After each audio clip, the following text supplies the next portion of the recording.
আসসালামু আলাইকুম, সবাই কেমন আছেন জানাবেন।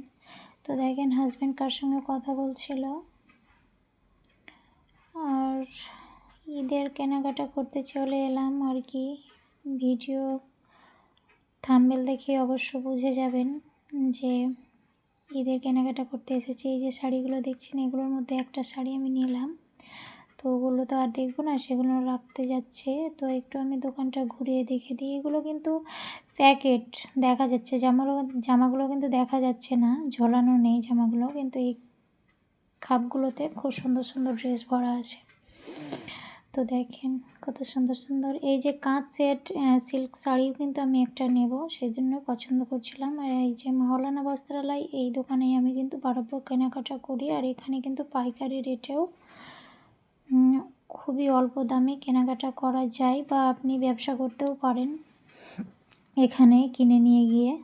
তো দেখেন এখানে কত সুন্দর সুন্দর 3 পিস ঝোলানো আছে আর কি। তো ছেলে বুট পরছিল, একটু ঘুরিয়ে ফিরিয়ে দেখাই কত সুন্দর সুন্দর ঈদের কালেকশন নেমেছে।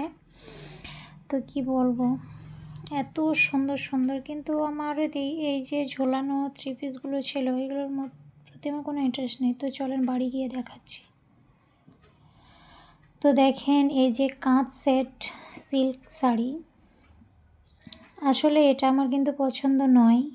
আগে যে শাড়িগুলো দেখালাম ওইগুলোর মধ্যেই আমার পছন্দ হয়েছিল, তো একটা নিয়েছিলাম। তো হাজব্যান্ড বলল যে এই শাড়িটা নাও। আর আমার গোলাপি শাড়ি কিন্তু আমার কিন্তু ছিল না, বুঝলেন তো। তো সেই কারণেই হাজব্যান্ড বলল, তো ক্যাটলগে দেওয়া আছে লাল কালার, কিন্তু শাড়িটা অ্যাকচুয়ালি কিন্তু ভিতর দিক আছে লাল আর ওপর দিক আছে গোলাপি। কিন্তু শাড়িটা বাড়ি নিয়ে এসে খুলে দেখলাম, কি বলবো, আমি তো অবাক হয়ে গেছি যে এত সুন্দর শাড়ি আর এত সুন্দর গোল্ডেন সুতো দিয়ে কাজ করা আছে, যেন সোনা বসানো আছে, এমনটা সুন্দর লাগছে। আমি মোবাইলে ভিডিও দেখেছি, খুব সুন্দর লাগে শাড়িগুলো, কিন্তু আমি দোকানে যখন আমি পছন্দ করি শাড়িটা, কিন্তু আমার একটুও ভালো লাগছিল না যে শাড়িটা হাজব্যান্ড কেন নিচ্ছে।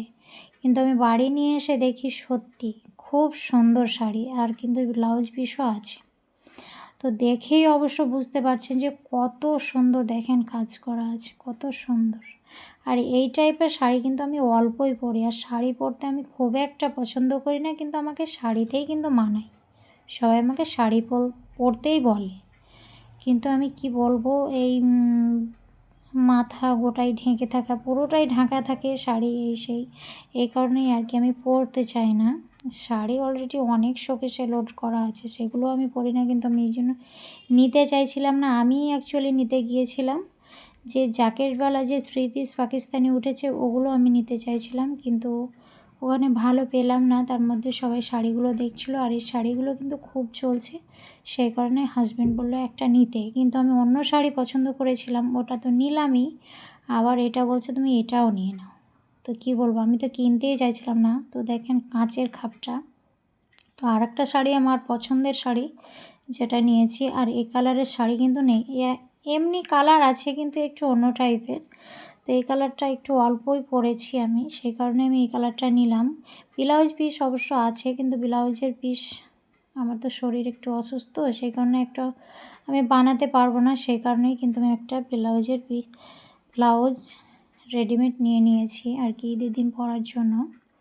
তো পরে যখন শরীর সুস্থ হবে তখন আমি ব্লাউজের পিসগুলো বানাবো, দুটো পিসই কিন্তু বানাবো আমি, এখন কিন্তু বানাইনি। তো দেখেন এই শাড়িটা কিন্তু ওখানে যেমন দেখতে সুন্দর লাগছিল, আমি ভাবছিলাম যে বাড়ি নিয়ে গিয়ে হয়তো অতটা ভালো লাগবে না, ওখানে লাইটে ভালো লাগছে, কিন্তু না, এখানেও কিন্তু এই শাড়িটা ভালো লাগছে। তো এটা হচ্ছে জর্জেট সিল্ক আর কি। তো ব্লাউজটাও সেম জিনিস, আর ব্লাউজটার দাম হচ্ছে 200 টাকা। তো 200 টাকায় এত সুন্দর আর কি ব্লাউজ পাবো আমি ভাবতে পারিনি। তো এরকমই বানাতে গেলে কিন্তু মোটামুটি 350 টাকা এরকম নিচ্ছে ব্লাউজ বানাতে গেলে।